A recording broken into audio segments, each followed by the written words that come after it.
আমি ইতালি থেকে লাইভ করছি, ইতালির ফিরেন্সে থেকে।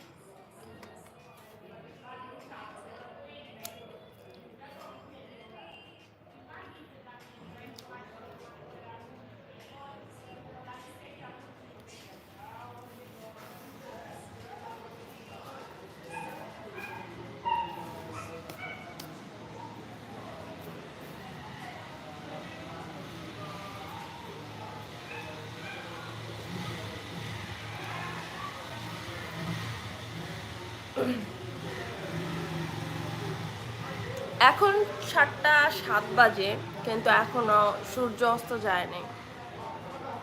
এখন রাত 9টা বাজে সূর্য অস্ত হয়। সো লেট, দিন বড় হয়ে গেছে।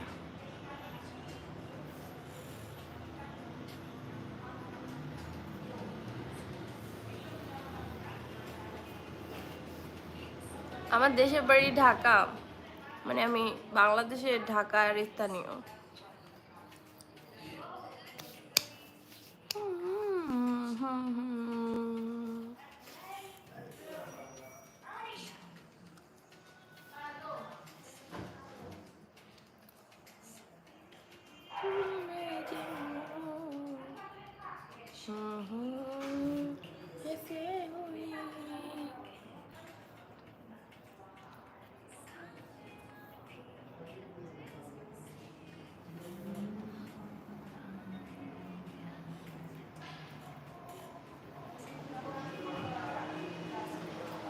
আমি হাউসওয়াইফ, এখনো কোনো জব করি না। আমার হাজব্যান্ড আছে, হাজব্যান্ড জব করে। আমি এখন স্টাডি করতেছি।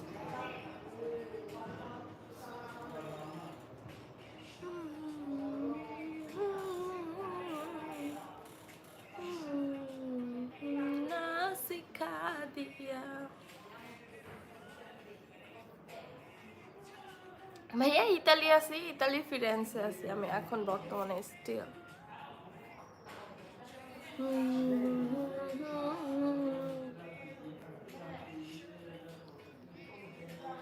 আমি ইয়ার বলতে আমি বাংলাদেশ থেকে এমবিএ কমপ্লিট করে আসছি, বাট এখানে এসে আমার সার্টিফিকেটের প্রবলেম ছিল, মানে সার্টিফিকেটের নামের সাথে একটু প্রবলেম। দ্যাটস ওয়াই আমার প্রবলেমগুলো সলভ হয়নি এখনও। এখানে আমি কোনো ইউনিভার্সিটি পড়ছি না, আমি এখানকার ভাষা শিখতেছি। লেভেল আছে ওদের এখানে, যেমন আ উনো আ দুয়ে, আমি এই দুটোই কমপ্লিট করছি। রাইট নাও আমি এখন তেরসা মিডিয়াতে পড়তেছি। বলতে পারেন কাইন্ড অফ 8, 9, 10 একসাথে যেটা লিসেন করায় সেই লিসেনটা আমি নিচ্ছি।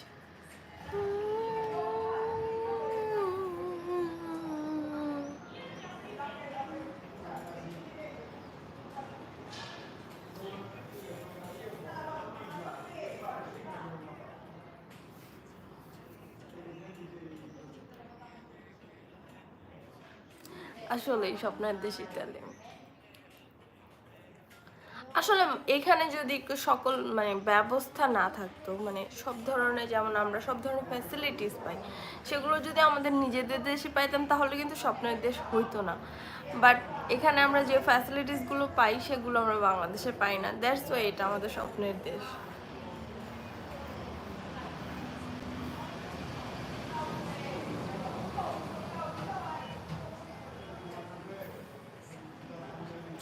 হ্যাঁ, আমাদের পাসপোর্ট হয়ে যাবে আর 1 বছর। আমার হাজব্যান্ড তো সামনের বছর অ্যাপ্লাই করবে। আমাদের ইতালিয়ান রেসিডেন্সি আছে, সবই আছে, আমাদের নিজেদের বাসাও আছে। অ্যান্ড আমরা পাসপোর্টও পেয়ে যাব কিছুদিনের মধ্যে। হয়তো বা 2-1 বছর লাগবে। 2-1 বছর বলতে এখানে একটু লেট হবে, এখন প্রসেসগুলো 2-4 বছরের। তো যাই হোক, আলহামদুলিল্লাহ পাবো। ধীমে ধীমে ধীমে ধীমে ধীমে ধীমে ধীমে ধীমে ধীমে